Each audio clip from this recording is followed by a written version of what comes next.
अब तो फार्मूले सोचो, फार्मूले आते नहीं, आगे नहीं आते।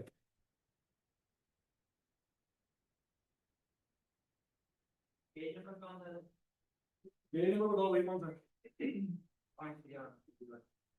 500।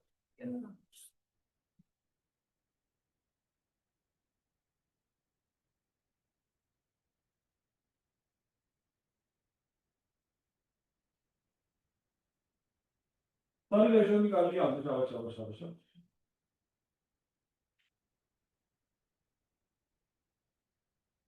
हो गया। बताएं जरा, ग्रॉस प्रॉफिट मार्जिन कितना आता है? 29.95। और operating profit margin 18.77। Return on capital employed है 29.1%। एवरेज टाइम टू पे 75.8 days। Quick ratio 0.62। अच्छा, इंटरेस्ट कवर, एसेट टर्नओवर,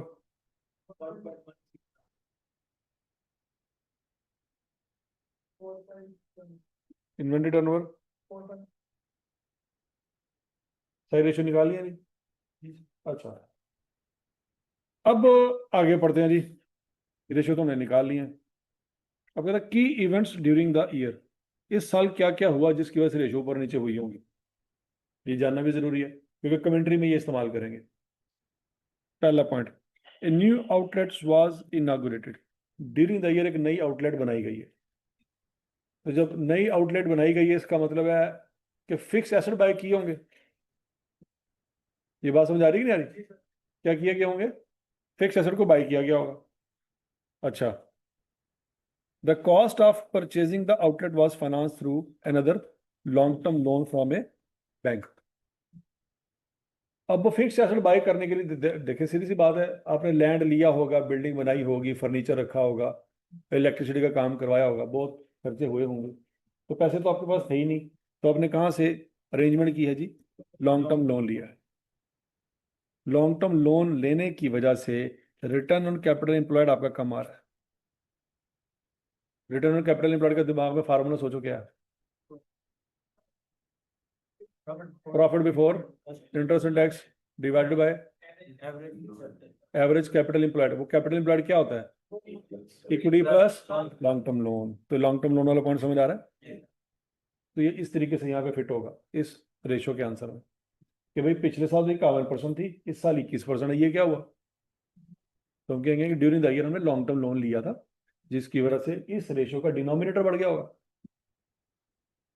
समझ लगी कि नहीं लगी? अच्छा, the sale price at the new outlet are kept lower to attract customer. इसका इंपैक्ट किस रेशो पे आया होगा? ग्रॉस प्रॉफिट रेशो पे आया होगा। याद करो, ग्रॉस प्रॉफिट रेशो के कम होने की 4 वजूहत मैंने बताई थी आपको। बताओ जरा 4 वजूहत कौन कौन सी? एक, सेल प्राइस की कमी। दूसरा, मटेरियल महंगा, और लेबर महंगा, और एफओएच महंगा। तो यहाँ पे कौन सी रीजन है? ठीक है जी, हम कहेंगे ग्रॉस प्रॉफिट रेशो कम है क्योंकि हमने during the year sale price को इंटेंशनली लो रखा हुआ था। अब यहाँ पे सीधा सीधा उसने बता दिया कि सेल प्राइस लो है। अब यहाँ पे आप ग्रॉस प्रॉफिट रेशो को कम करने की वजह में मटेरियल घुसेड़ दें तो आई क्या कहेगा, अगली बारी दो पेपर फिर। वो कहेगा तुम्हें सीधी सीधी सेल प्राइस नजर नहीं आ रही। आप कहें जी मटेरियल बढ़ गया होगा, लेबर बढ़ गया होगा, एफओएच बढ़ गया होगा, तो ਜਿਹੜੀ ਸ਼ਾਹ ਨੇ ਆਪ ਹੀ ਦਸੀ ਹੈ ਉਹ ਤੁਸੀਂ लिखी नहीं। और समझ आ रही बात की? ठीक है, तो लॉन्ग टर्म लोन का किस पे इंपैक्ट आना है और सेल प्राइस की कमी का किस पे इंपैक्ट आना है, ये बात समझ लगी? अच्छा, सेल प्राइस की कमी की वजह से रिटर्न ऑन कैपिटल एम्प्लॉयड भी इफेक्ट होगी, भला क्यों? इसकी, हाँ देखो, फार्मूला सोचो, मैंने आपको कहा जब भी किसी चीज का इफेक्ट देख रहे हैं ना तो फार्मूला दिमाग में लेके आओ। रिटर्न ऑन कैपिटल एम्प्लॉयड का फार्मूला क्या है? Profit before interest and tax. तो वो भी तो कम होगा ना। जब ग्रॉस प्रॉफिट ही कम है, ऑपरेटिंग प्रॉफिट ही कम है, तो profit before interest and tax operating profit को तो कहते हैं। नहीं बात सुन लगी? पिछले साल आपका ऑपरेटिंग प्रॉफिट मार्जिन कितना था? 30, इस साल कितना है 18, 12% की कमी आई है।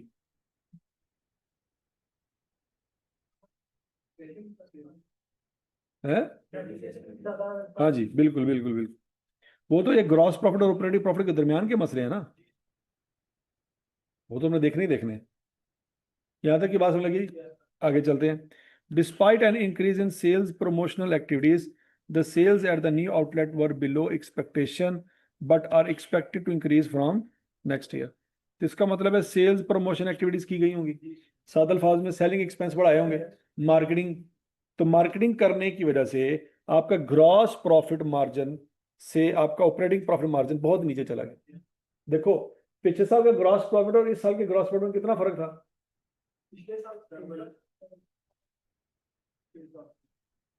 कितना फर्क था? 6% का फर्क था। लेकिन ऑपरेटिंग प्रॉफिट में देखो कितना फर्क आ रहा है, तकरीबन 11% या 12% का फर्क आ रहा है। तो वो 6% में कमी तो थी, लेकिन ये 12% में कमी कैसे आ गई? वो 6% और 12% के दरमियान जो है ना, वो मार्केटिंग कंपेन आई हो। समझ आ रही है किस चीज को कहां पे फिट करना है? ठीक हो गया। Inventory at new outlet was build up by utilising liquid funds available with WL and the extended credit facility from supplier. वो कहता है नई आउटलेट में इन्वेंट्री नहीं थी तो उसको बिल्ड किया गया। कैसे किया गया? पढ़ो जरा इस पॉइंट में।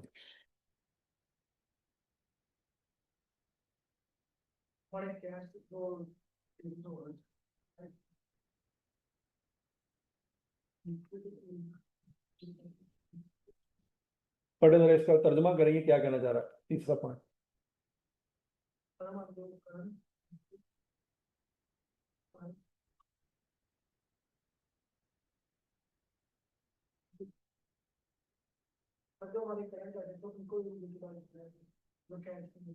कौन कौन से? हम्म।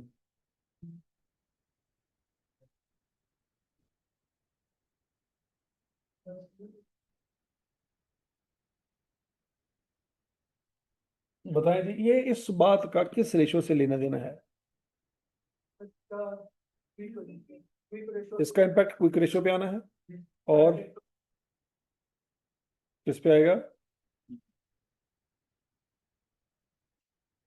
इन्वेंट्री टर्नओवर पे भी आएगा, और किसी पे आएगा?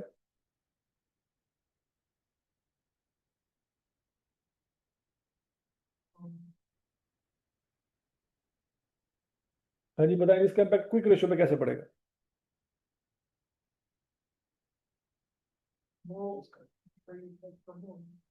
क्विक रेशो का फार्मूला दिमाग में लेके आए।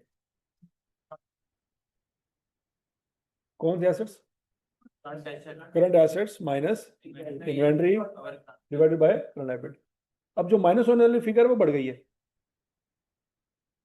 Current asset minus inventory, minus होने वाली फिगर बढ़ गई है। उसकी वजह से डिनोमिनेटर छोटा आएगा, और डिनोमिनेटर तो अगर कांस्टेंट भी अज्यूम कर लिया जाए, अल्टीमेटली रेशियो क्या हो जाएगी? कम हो जाएगी, क्योंकि इन्वेंट्री पाइल अप हो रही है, और हमने कैश और बैंक बैलेंस को भी इस्तेमाल किया होगा बीच में इन्वेंट्री को इकट्ठा करने।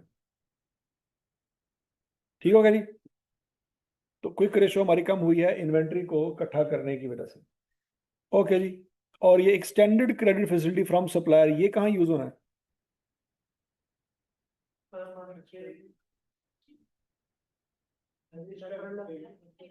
एवरेज टाइम टू पे में इस्तेमाल होना है। देखो जरा, पिछले साल कितने दिनों में पेमेंट कर देते थे, इस साल कितने दिनों में पेमेंट कर रहे हैं? 75 दिनों। तो हम कहेंगे भाई, ये जो हमारे क्रेडिटर पेमेंट डेज 35 से 75 पे गए हैं ना, तो हमने उन क्रेडिटर से एक्स्ट्रा फैसिलिटी ली है कि यार हम आपको पेमेंट ज़रा लेट करेंगे, हमारी पहली फ्रेंचाइज हमने ओपन की है सभा, तो उसमें माल नहीं है, हम उसमें माल इकट्ठा कर रहे हैं, वो बेचेंगे, पैसे आएंगे तो फिर आपको दे देंगे। अभी तो फिलहाल इन्वेंट्री इकट्ठी कर रहे हैं, और हमारी मार्केटिंग कैंपेन भी सही चली नहीं है, कस्टमर अभी आए नहीं है, तो इन्वेंट्री इसलिए पाइल अप होती जा रही है, और हमारे क्रेडिटर लेट होते जा रहे हैं। अच्छा, यही बात इन्वेंट्री टर्नओवर पे कैसे फिट करेंगे?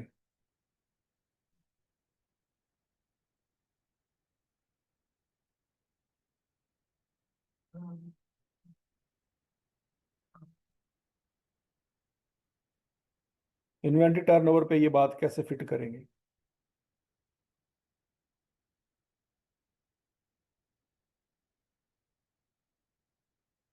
मैंने हमेशा कहा है कि सबसे पहले दिमाग में फार्मूला लेके आएगा। चलो, फार्मूला क्या है? हाँ, इसको पढ़ो और अब उस फार्मूले में फिट करो।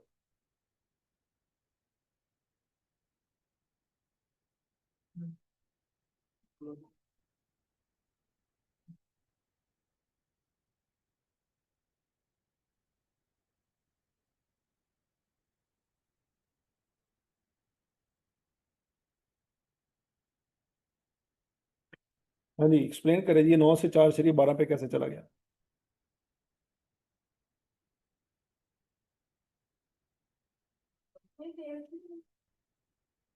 अच्छा, तो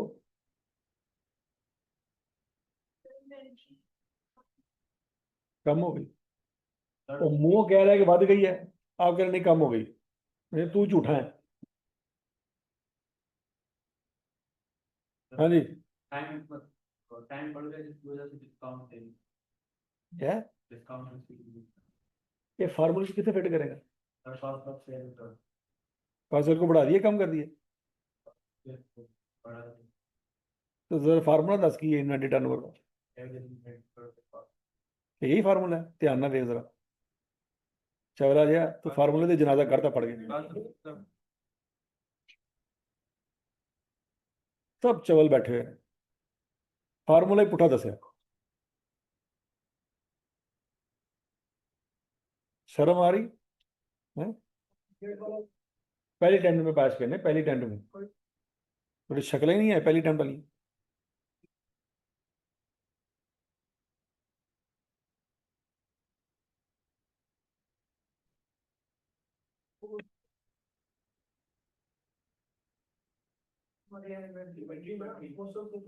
फार्मूला क्या है?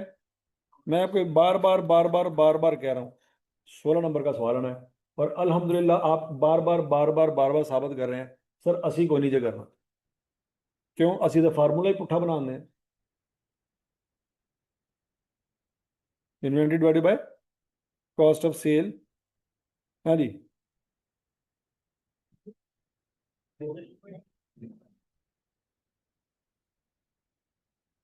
Cost of sale divided by inventory multiplied by, बस। तो ये फार्मूला फिर किस चीज का है?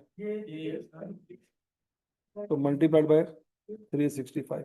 अब ये लगाना है कि ये लगाना है? कैसे पता लगा? टाइम्स में लिखा हुआ सर। अच्छा जी, अब ये आंसर कम आ रहा है, इसकी सीधी सीधी वजह क्या हो सकती है? इन्वेंट्री ज्यादा हुई, तो यही बात यहाँ पे लिखी है। अब समझ आई कि ये बात यहाँ पे फिट कैसे करनी है कि इन्वेंट्री ज्यादा होने की वजह से हमारी इन्वेंट्री टर्नओवर रेशियो कम आ रही। भाईजान डिस्काउंट ਅਸੀਂ घुसेड़ने ही ਇਹਦੇ ਵਿੱਚ ਤੇ ਉਹਨਾਂ ਨੇ ਕੀਤਾ ਸੀ ਨਾ। ਉਹਦੇ ਨਾਲ ਤੇਰਾ ਕੈਰੀਅਰ ਕਿਵੇਂ ਵੜਦਾ ਪਿਆ ਪਹਿਲਾਂ ਮੈਨੂੰ ਇਹ ਦੱਸ। तू अपनी नौकरी करनी कि उन्होंने फोन कर करके पूछेगा हाँ यार इंटरव्यू देने जाऊं कि ना जाऊं? फार्मूला तो तू ही दसिया सी है।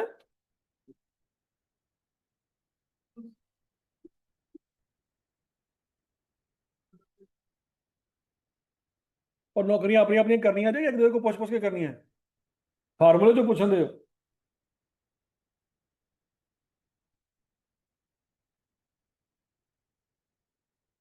अगला point, the interest rate on existing bank loan has increase due to rise in the market interest rate.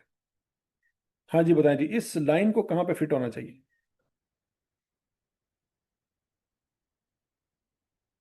यहां पे फिट होना चाहिए। और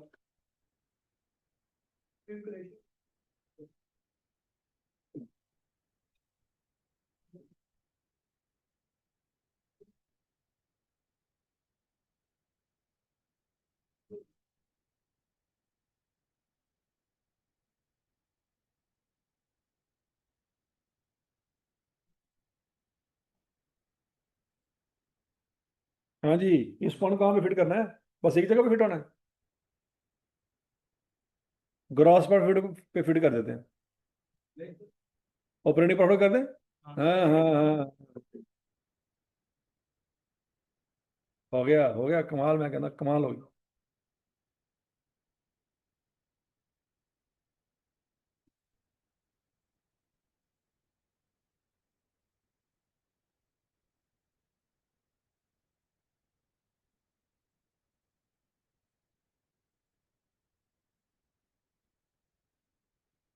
हाँ भाई,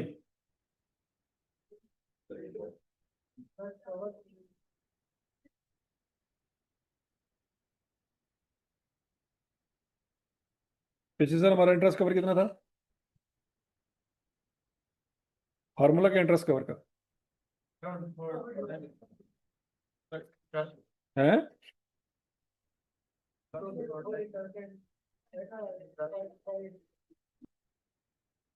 तो ये आंसर कम आ रहा है, वजह क्या होगी? ये बढ़ गया होगा, कोई और वजह भी तो हो सकती है। Profit before interest and tax कम हुआ पड़ा है, वो तो ऑलरेडी डिस्कस हो रहा है यहाँ पे। ऑपरेटिंग प्रॉफिट देखो जरा, तो 30 से 18 पे आया हुआ है। तो इंटरेस्ट कवर में दो बातें लिखनी है। नंबर वन, इंटरेस्ट एक्सपेंस बढ़ गया। Number two, profit before interest and tax already नीचे था, पिछले साल 30% था, इस साल 18% है।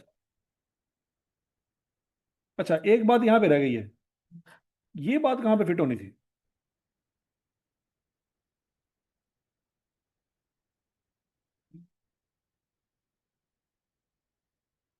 ये बात है कि तो फिट ही नहीं हुई।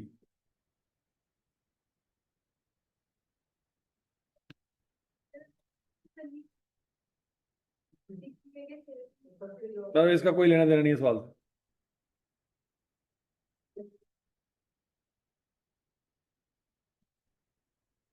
सोचो, शाबाश शाबाश शाबाश।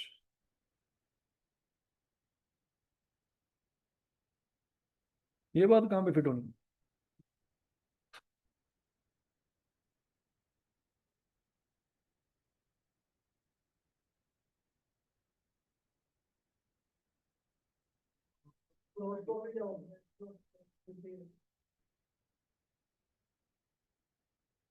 वो तो हो गई, आगे।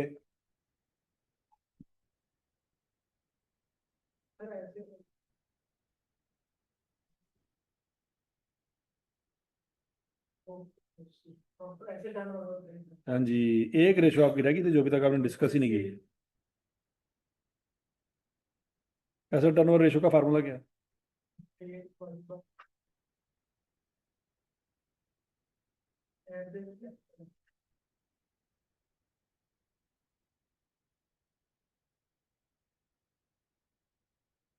हाँ जी, ये रेशो हमारी आ रही है कम। ये टाइम्स में है, इसका आंसर हमारा आ रहा है कम। क्या जवाब देंगे जी? केड़ा ऐसी?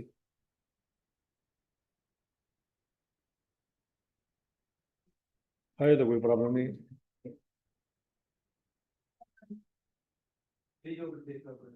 क्लास खत्म होने के बाद।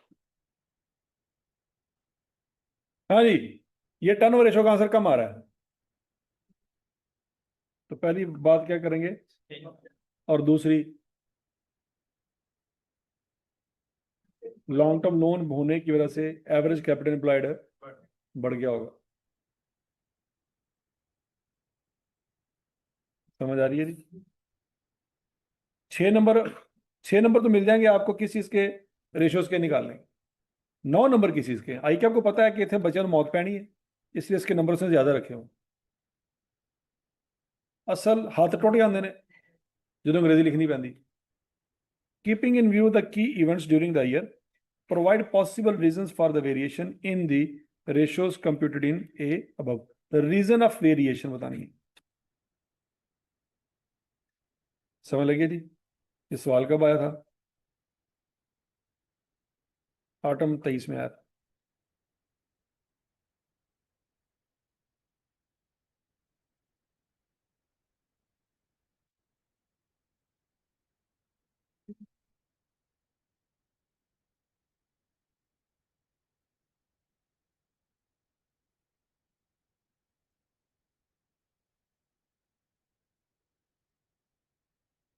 मैंने जरा देखें, जो बातें हमने डिस्कस की हैं वही आई कि आपने लिखी है। ग्रॉस प्रॉफिट हमारा 30 से 26, 36 36 से 30 पे चला गया, ऐसी है। तो क्या उसने रीजन लिखी है? तो उसने सिर्फ एक ही बात लिखी है। क्या उसने मटेरियल, लेबर, एफर्ट्स वाली चवल मारी है? नहीं। तो एक रीजन काफी है। ऑपरेटिंग प्रॉफिट 30% से कहाँ पे चला गया? 18 पे आ गया। अब यहाँ पे उसने 3-4 बातें लिखी हैं और सारी फिट बैठती हैं। कहता है ऑपरेटिंग प्रॉफिट बेसिकली निकलता ही ग्रॉस प्रॉफिट से है, और ग्रॉस प्रॉफिट में कमी किसकी वजह से आई है?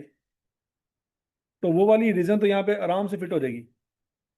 सेल प्राइस कम हुई जिसकी वजह से ग्रॉस प्रॉफिट कम हुआ, ग्रॉस प्रॉफिट की वजह से ऑपरेटिंग प्रॉफिट कम हुआ, एक बात तो ये।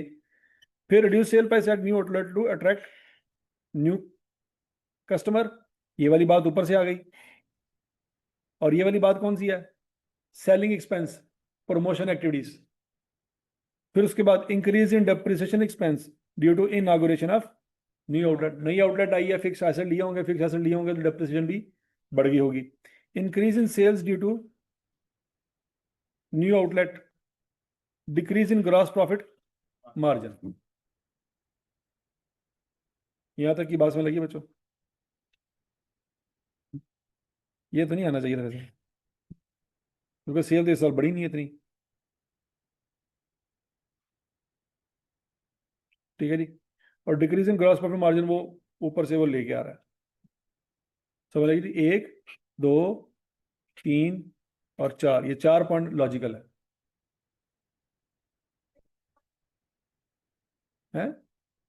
हाँ। हम भी। वाह वाह वाह वाह। बाकी तो कोई और लिखेगा ना, हम बस ये लिख सकते हैं। ऐसी है। रिटर्न ऑन कैपिटल एम्प्लॉयड पिछले साल 51% थी, इस साल कितनी है? 21.9%। तो क्या लिखेंगे सबसे पहला point? Increase in borrowing due to additional loan borrow to refinance the new outlet, denominator बढ़ गया, यही पॉइंट हमने लिखा था। और डिक्रीज इन ऑपरेटिंग प्रॉफिट, मैंने आपको बताया कि अगर रेशो का आंसर कम आ रहा है ना, तो या तो डिनोमिनेटर बढ़ गया है या न्यूमिनेटर कम हो गया, और इसमें तो दोनों ही हुए। ऑपरेटिंग प्रॉफिट पहले ही कम था और मजीद कर्जा लिया जिसकी वजह से डिनोमिनेटर भी बढ़ गया। और समझ लगी बात है? अच्छा जी, 35 दिनों से 76 दिन पे चला गया। Increase in payables due to extended credit period offered by supplier, ये वही लाइन है और याद आ रहा है? क्विक रेशो 1.1 से 0.6 पे चली गई। Increase in payables due to extended credit offered by supplier, decrease in liquid funds utilise for the inventory builder. अब यहाँ पे देखो फार्मूला इसका क्या है। तो कहता है एक तो ये है कि ये इन्वेंट्री बढ़ गई जिसकी वजह से आपका न्यूमिनेटर ओवरऑल क्या हो गया? कम हो गया। और आपकी करंट लायबिलिटी भी बढ़ गई। कैसे? सप्लायर को पैसे लेट करने। देखो सप्लायर को पैसे लेट करने वाला पॉइंट जो था ना वो यहां पे था, लेकिन उसने उसको यहां पे भी यूज किया। ठीक है जी। तो एक्सपर्ट बंदा वो माना जाएगा रेशियो एनालिसिस में जो किसी और रेशियो का कोई पॉइंट किसी और जगह पे भी कनेक्ट करके दिखा दे, यार ये वाला पॉइंट यहां पे भी आता। और समझ आ रही बात है? इंटरेस्ट कवर 17.5 से 2.5। Increase in interest expense due to additional loan borrowed to refinance the new outlet, cash और bank balance. Increase in interest rate on existing loan due to increase in discount rate. और तीसरी वजह decrease in operating. अब जरा देखो interest cover का formula क्या बताया था आपने?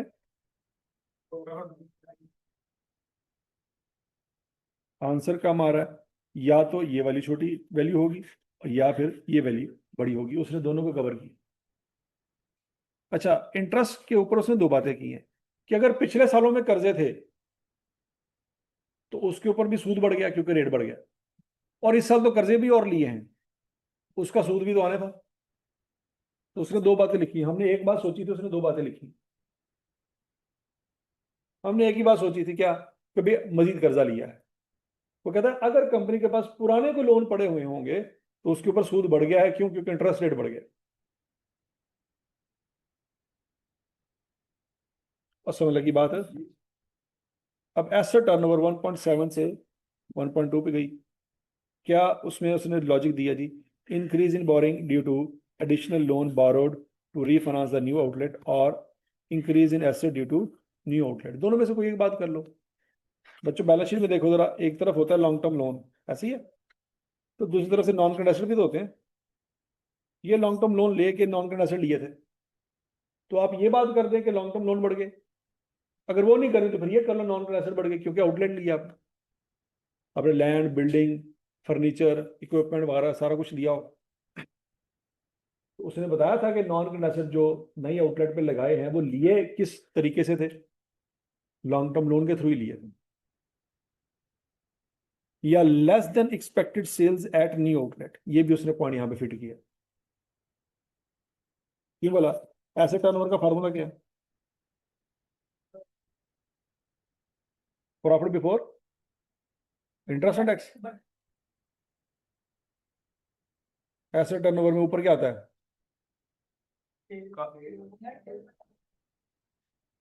Net sales. ये हालात ने अगला प्रॉफिट फिट कर दे भाई थे, होता ना होए तो। मैंने बताया भी था कि टर्नओवर में हमेशा क्या आता है, मैंने दसिया सी लितर मारूं। ठीक है जी। अच्छा, यहाँ पे हम ये बात नहीं कर सकते थे कि सेल प्राइस कम हो गई है, हालांकि सेल प्राइस भी कम हुई है। सेल प्राइस कम होने से ग्रॉस प्रॉफिट पे इंपैक्ट आएगा और ऑपरेटिंग प्रॉफिट पर इंपैक्ट आएगा। सेल प्राइस कम होगी, उससे टोटल सेल का क्या लेना देना? समझ आ रही है? हाँ, हम ये कह सकते हैं कि नंबर ऑफ यूनिट कम सेल हुए होंगे, less than expected sales at new outlet. ठीक हो गया। और एवरेज कैपिटल इंप्लॉयड बढ़ गया होगा, क्यों? क्योंकि लॉन्ग टर्म लोन लिया है या नॉन करंट एसेट लिए हैं, जो मर्जी कह लें। इन्वेंट्री टर्नओवर 9 से 4.1, तो इसके पास, इसके ऊपर तो आपके पास मिसालें हैं क्या? Increase in inventory for availability of stock at new outlet, less than expected sales at new outlet. समझ लगी बात? क्या फार्मूला क्या इसका है इन्वेंट्री टर्नओवर का?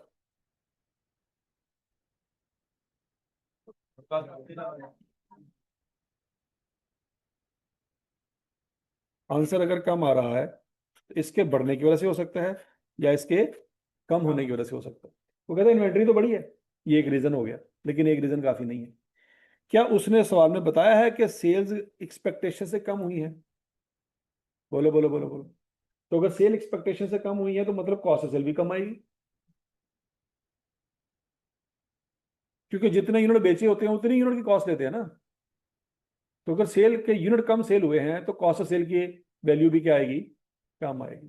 तो उसने कहा कि लोअर देन एक्सपेक्टेड सेल्स की वजह से कॉस्ट ऑफ सेल कम आई, और इन्वेंट्री नई आउटलेट की वजह से, पाइलअप होने की वजह से इन्वेंट्री की वैल्यू क्या हुई है? ज्यादा हुई है, जिसकी वजह से रेशो 9 से डबल टाइम नीचे आ गई। 9 का आधा कर दे तो 4.5 होना था, ये 4.5 से भी नीचे है। हाँ जी, ऐसी होनी है। सर पेपर में प्रेजेंट भी ऐसे ही करते हैं या अलग अलग हैं? इस पेपर में प्रेजेंट भी ऐसे ही करते हैं? हाँ, प्रेजेंट भी नहीं करना।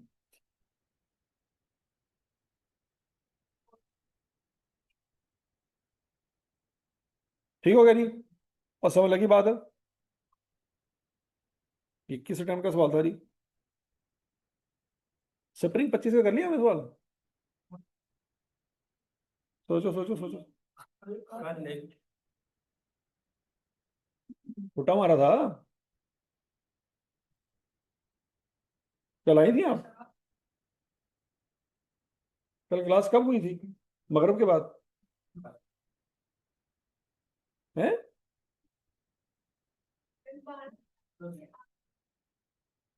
12:50 पे ऑटो की क्लास खत्म हुई थी? 12:50 पे? आप क्या करेंगे, आपको पता भी है। बाहर से देख के फिर गायब हो गए। तो पढ़ने की नीयत ना हो तो बात से मतलब चाहती है मार के निकल जाता है।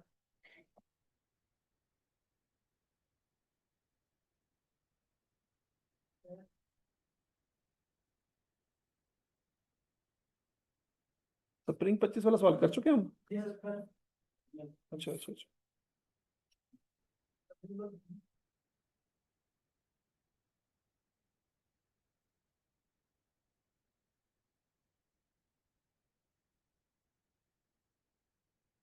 ये हमने कर लिया। हाँ ये भी पढ़े जी, ये सवाल पढ़े जरा, शाबाश, पहले तसल्ली से सवाल पढ़े। इसमें 1 सेकेंड वही डब्बा बनाना जो हमने एपी बैग में बनाया था।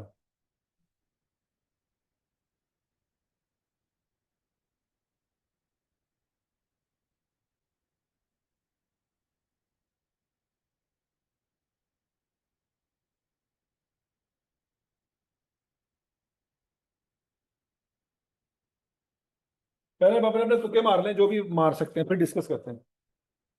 चलो अभी तो टेस्ट शुरू हो गया। टेस्ट जल्दी करो।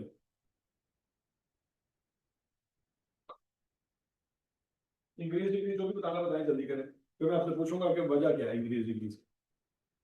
मुझे सिर्फ ये चीजें मांगी है, इंक्रीज डिक्रीज नो इफेक्ट, बस ये बता।